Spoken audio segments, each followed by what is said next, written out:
Um, First of all, I said this pregame. You know that Boston College team. I know they're in a tough spot record-wise. They've lost a lot of games in a row. Just the fact that they're still fighting and playing the way they're playing is impressive. It's really hard, as I know firsthand, to go on losing streaks and try to claw your way out of it. And they're doing everything they can to claw their way out of the position they're in. And you saw that tonight. Before I make comments on the game, I want to talk about one thing. We got a guy on our staff, a graduate assistant named Jabril Durham. So Jabril just finished up, I think, a 9-year, maybe 10-year pro career. He's got 2 little babies at home. He had a newborn right when he moved here. Wanted to transition into coaching, and he had a prior relationship with a few people on our staff. And we like our graduate assistants to be former players because they just see the game, they know the game. And the partnership is we'll teach you how to coach. Obviously, you got to go to grad school, and you help our players in any way possible. You show up late, you get there early. If they need a rebounder, you're coming to rebound. And that can be challenging I wasn't a graduate assistant, but from firsthand experience starting as an intern, especially being married. I didn't have kids at the time, but my wife got pregnant my intern year. Jabril's married with kids and doing what most people do at 22, 23 years old. And the reason I bring him up, he's going to be a heck of a coach someday. I think he's got head coach written all over him if he keeps working the way he is. But he came early, stayed late. He does this every day anyways. But specifically with AJ Swinton. AJ had a rough night the other night. Obviously, you guys all saw it, went 0 for 6 or 0 for 7. Couldn't make an open shot. And against Virginia, we couldn't score the last 10, 11 minutes. And Jabril, it not only pulled him aside, but it poured into him of like, AJ, you're a good shooter. Your numbers say it.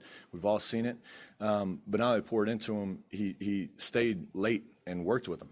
And then in the biggest moment tonight, AJ hits a wide open shot just like he had against Virginia. And to me, that work translated into results. But it's really hard for guys like Jabril to get into coaching first and foremost, and then have the humility to have a wife and kids at home making no money. I'm sure he saved up some money from playing professionally, but that's a tough spot to be in. And to show up with an attitude of I will do whatever it takes to get in this business says a lot about not only him, but all those guys in that spot. And so I just wanted to highlight him for a little bit and give him some kudos. Talking about the game, these games, first of all, every ACC game is tough. These games are especially tough coming off a big emotional road win. And then you're sandwiching this game with another huge game at Clemson.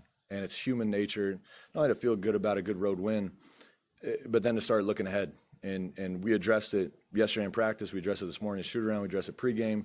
Probably addressed it too much. I may have planted a seed in their head because we came out sleepwalking, and we got what we deserved. They were on both ends of the floor, outworking us, outplaying us, moving the ball better, getting better shots, creating better shots. We weren't. Our closeouts were poor, our contests were poor, our rotations were poor, our rebounding was poor. Across the board, we were literally sleepwalking. 6 weeks ago, maybe 5 weeks ago, we lose this game by 15, 20, 25.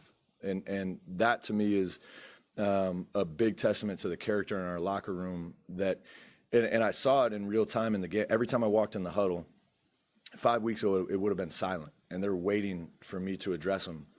Every time I walked in the huddle tonight, they were saying the message I was about to give them.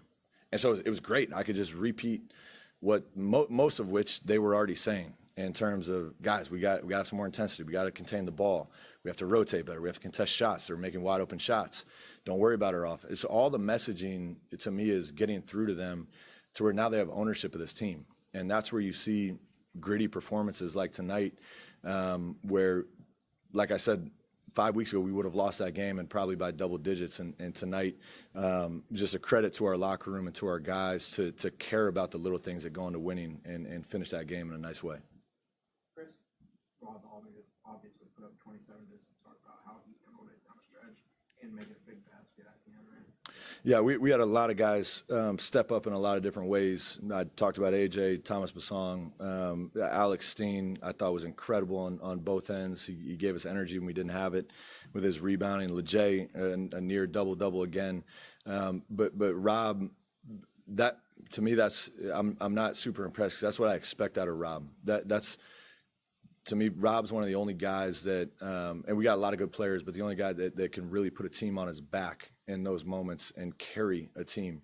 And that's no disrespect to anyone on our roster, but Rob has done this now for 2 years with Jacksonville. He's willed Jacksonville went up to Virginia Tech and beat them because Rob McCray willed them to a victory. Like 2 years ago in the ASUN tournament, he almost averaged 30 a game over 3 games. Like he's done this now, not quite at this level. But it's a big reason why I continue to trust Rob, even in the toughest of moments. You know, the Wake Forest game, there's been a couple of really low moments for Rob, but Rob has a different gear that he can put a team on his back. And tonight, you saw it in the second half when it got thick, and everyone in the gym could feel it. Like there was an anxiety in the gym, like we cannot lose this game. Rob just went to work. And to me, it wasn't just a scoring. He made good play after good play. You can tell at times when he was fatigued, where in the past those plays might have resulted in turnovers, he got off it for a possession and let someone else do their job, or he called a set. That to me is a sign of growth because, again, 5, 6, 7 weeks ago, Rob was just out there hooping. And now he's starting to really feel and think the game. And in the biggest moments, he's going to go into attack mode. You talked about it a little bit in your statement. I know you how competitive you are. 500 wasn't the goal year one, but how much are you able to, from where you were, like you said, 5 weeks ago, whatever the timeline is, to now to reflect on the improvement, the progress this team has made? Yeah, I think it's more. I'm certainly not satisfied with being 500, and really, this sounds bad. I don't care what our record is. I care about the process of improving every day. And I think over the past several weeks, we have consistently improved, and we still made mistakes. We've given away some games that, God, I wish we could have back. But I think all of you guys can see and feel the improvement, not just week to week, but game to game. And that to me is what's satisfying as a coach. But also we show up and we're not satisfied. Now today was a little different story. I think we were a little hungover from that Virginia Tech win. But we have to turn down the dial of quote unquote human nature. You ride this big wave of feeling great when things are going well and feeling terrible. It's like rainbows and funerals. Like and I think we've done a good job staying right in the middle. And that's what good teams do. That's what teams that eventually win championships do. They don't ride the emotional wave of the highs and lows. They show up every day with a hard hat on, with the idea of like, guys, we can still get way better than what we're playing right now. And that's where, again, I'm not satisfied with where we're at, but I am satisfied with the intention of showing up every day and getting better. You mentioned Thomas a little bit in your intro, but from where he was, at the start of the season, to what he's grown into now as a consistent starter for you, particularly for you guys on the defensive end, a couple of big blocks tonight. Yeah. What does that mean? Yeah, Thomas, sometimes I forget that he's still a freshman. Because he's starting, playing big-time minutes in the ACC, you guys can see his development in real time, and you can see his mistakes in real time. I mentioned it post-game to the team, in my remarks to them. Thomas had 2 really, really tough turnovers in a back-to-back, I think it was back-to-back possessions or 2 out of 3 possession sequence.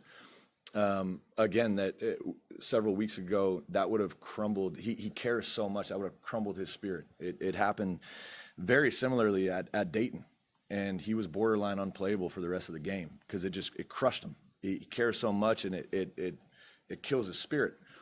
We took him out. We talked to him, and I told him, I said, I'm putting you back in, so get your mind right. And get ready to go. And again, to his credit, he came back in and helped us win the game. Had a huge right corner 3, had several defensive rotations where very few guys on the court can move the way he moves with his length and athleticism. So that to me shows the most important growth of being able to again, the highs and lows, something happens and you just move on. We call it in the locker room, next play speed. So it doesn't matter what happened. The best play of your life, the worst play of your life, just move on to the next play because we need all of you guys to win games. And Thomas did a great job of that tonight. And after a tough few sequences, reset, took him out, put him back in, and he was ready to go and help us win the game. Look at the Jays line, you see he's too great from the field, over 3 from 3, and yet in the 8 minutes that he's off the court, Florida State's a -10. And it's just like that. I don't know that I would believe that in November, December, right? Yeah. A team without making a 3. Yeah. Have you ever seen a guy on any of the teams you've been on kind of remake his game so much in the middle of one season? I would have to think about that. In terms of being around players that I'm sure I've seen it. No one's coming to my mind right now, but I am again really pleased with his shift, and to me it's more mental and more emotional because he's always had the combination, he and Chauncey, the combination of size and skill, but they have to play with a high motor. And I don't know how many times I've said this with a mic in front. If those two play well, we will win most games. If I get 1 out of 2, we're going to be in most games. If I get 0 out of 2, we will lose every game. Because they have a combination of size and skill that's very tough for opponents to match up with. But also when they're missing, it's like our spine is missing. And Lejay, to your point, earlier in the season, he was so focused on making shots that the rest of his game was basically non-existent. And now all he focuses on is the rest of his game. Defending, rebounding, rotating, flying down the court in transition on both sides of the ball. If he goes 0 for 3 from 3, if he goes 6 for 7, he still has a huge impact on winning. And that's what he's figured out in a really good way is like, I just got to show up and be myself and be aggressive and let the chips fall where they may. And you guys can see it and you can feel it. His impact on winning is huge. And that's why he's going to leave here and make a ton of money playing professional basketball. He and Chauncey, when they play with that level of aggressiveness. And that's why, to me, down the stretch, both those guys started showing up in a good way. I thought Chauncey had a terrible first 30 minutes. Even though he's 2 for 5 from 3, you couldn't feel him. And again, it wasn't just me. It wasn't just our staff. His teammates who were pulling him aside like, Chauncey, we need you. To his credit, he showed up down the stretch in some huge pivotal moments, hit that pick and pop 3, rebounded, switched, kept the ball in front of him. That helps you win close games. Does this win, obviously, 17 to 23 in the second half against Marquette.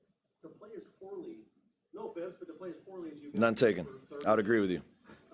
To then find a way to win. Is this almost a better win than what you had on Saturday for what it means for this team? And it's kind of showcasing its will to win even when it doesn't play well? Yeah, I've never thought about it in terms of like judging good wins and bad. I think all wins are great, especially in the ACC, especially as a first-time head coach, and I'm still learning a ton. I'm not too proud to say that I'm going to continue to learn and grow, as I hope our team will. But in terms of what's a better win, a comeback win or a win you lead the whole game, I'll take them both every day of the week. But I do think that coming back when you're playing terrible and finding a way to grind it out, to me shows, again, the character that I'm looking for as we build this program. We want guys that are not satisfied with just showing up, putting a jersey on, and getting paid money to play basketball. We want to build this program with guys that, first of all, care about the right things on and off the court. We want to build this program with real competitors. And when I say competitors, I mean in the toughest of moments where life's kicking you and nothing is perfect. I need you to show up and fight. And that to me is why you enjoy a win like tonight. As poorly as we played, I thought we showed some real character down the stretch of not giving in to what a lot of teams in our position, a below 500 team, would give into. Like, we just don't got it tonight. Let's roll on to Clemson and try to get them. Like, no, we still got time. Let's fight. And I thought our guys showed up and fought. And I'll take this every day of the week. I think the best wins are the wins that you can still learn a lot from. And I think we got tomorrow off, but coming back in here Thursday, we're not going to take it lightly on them just because we won the game. There's so much that we got to learn and correct before going into Clemson and battling with those guys. Speaking of Clemson, I'm not going to ask specifics. I know I'm sure this guy Yeah. just get started. What do you think it is? I think you could make a case that the team's played consistently better on the road recently than at home. I think won 3 or 4. What do you think has gone into that, being able to find out? Yeah, I haven't really thought about that. That's a good point. I'm gonna bring that up to the team. Maybe we got too many distractions around here. When you guys were struggling a little bit, the way Steen gets fouled, like it seems like, and then you can knock down some free throws, like it. Yeah. How just the physicality, the way he puts his body in the line, and he's getting hammered every time he goes inside. You got to keep going. So, just how important is that? Yeah. Again, I don't want to keep giving our coaches credit for our players' performances. But again, I'll shout out Chris Kent. He runs all of our player development. It was his scout tonight. But he's been not only the players he works with, but organizing a lot of very specific development for each guy. And Steen, earlier in the season, could not make a free throw. You just call it what it is. He's in the low 60s most games. If he was above 500 from the line, it was like, oh, Steen shot over 500 from the line. Look at that. And so, just like his game, it looks like he just wills the ball into the basket. Like there's no, it reminds me of Ryan Reed, rest in peace, but it's no arc. And physics-wise, it does not make sense why the ball goes in. It is a line drive at the front of the rim. But I say this because he's been working. He's been working on his free throw. And that to me, I love when guys have weaknesses and they get in the gym and work at them. He's been working out his arc on his free throws. And you see it. Tonight he went 6-7. And I didn't even realize he went 6-7 until after the game. But I'm starting to have faith when he goes to the line. Like, oh, Steen's going to the line. We're good.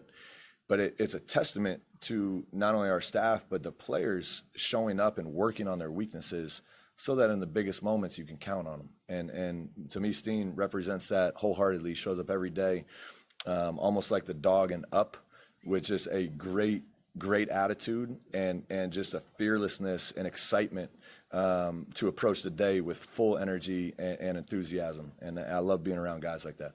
You mentioned your staff a lot when we talked to you after practice, when we talked to you games here, and you also mentioned that you're still learning as a head coach. You've given them credit for helping some development-wise with the players. How have they helped you, especially in this stretch in the last month or so that you have won 6 of the last 8? Yeah, to me, I hired these guys because I think not just a few. I think we have a handful of guys that can be head coaches. Some of which, 3 of which have already been head coaches. 3 of which I would not want to coach against, and I don't say that lightly. I don't mind admitting I'm certainly not the smartest guy in our coaching staff, and I learn from those guys every day. And that's why I built the staff the way I built it. I have a lot of respect for all the guys on our staff because they show up and work hard first and foremost, but they're intelligent. And if you mix those two in terms of showing up with a great attitude and working hard, and you're bright, to me, I benefit because I walk in a coach's room and they're talking about ideas that I haven't even thought of. And sometimes I feel dumb. I'm like, man, I should have thought of that. But to me, it's a good and a bad thing because we're going to look back in a few years and we're going to have 3, 4, 5 guys that within the next 5 years are all head coaches around the country. And that to me has been the biggest help because 2 parts. Number one, people aren't afraid in our coaches meetings to have confrontation. And when they don't have it, I'll create it because I love a little confrontation. I love people disagreeing with each other adamantly, but everyone walking out of the room with a united idea of like, okay, we got to get this message to the players. Behind closed doors, we argue about everything under the moon, sometimes basketball, sometimes not, in a healthy way. We're not afraid to disagree with each other, number one. But number two, we have a lot of different experiences. We've had a G League head coach who's been an offense coordinator in the NBA, defense coordinator in the NBA. We have 2 former college head coaches. We have guys that are just starting out. So everyone has a different perspective. And to me, if you're not hungry and curious to learn, you're failing as a leader of a program. And I walk in every day amazed at how much I learn every day from just being around these guys. And that to me is a sign of a really good staff. It's a staff that works hard, that's connected and together. but doesn't mind disagreeing with each other daily, almost constantly. As Kelly's laughing in the background because she's in the middle of a lot of it as a mediator of like, all right, guys, we need to settle down and refocus. But some of our disagreements are real, and to me, there's multiple ways to do things. But the only way you get to the right way for each team is to argue with each other. And I think our staff has done a really good job in a healthy way doing that. Matt? You sat there about 4 weeks ago and said that the goal for the team was to make the ACC tournament. We're not going to allow that miss in the first season. Has the last 5 weeks or 4 weeks changed that goal in your mind? Yeah, it's again in a human nature way. We had a staff member, and you guys probably are all thinking the same thing.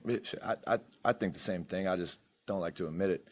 Like, well, if we win out and if we win a couple games in ACC, could we get in the NCAA tournament? It's not impossible.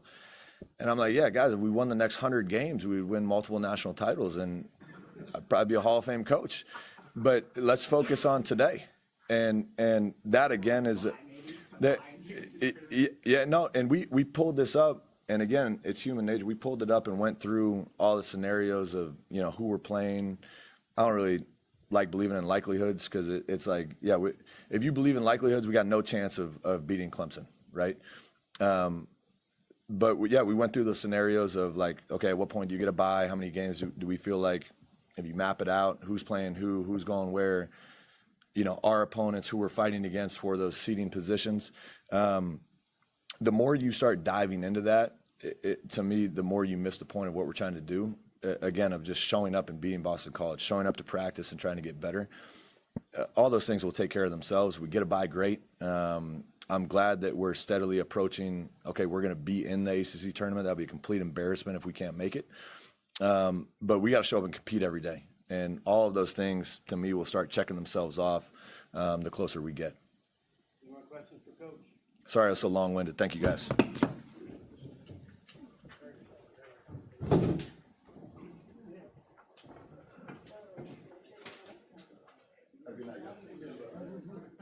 have a lot of thought.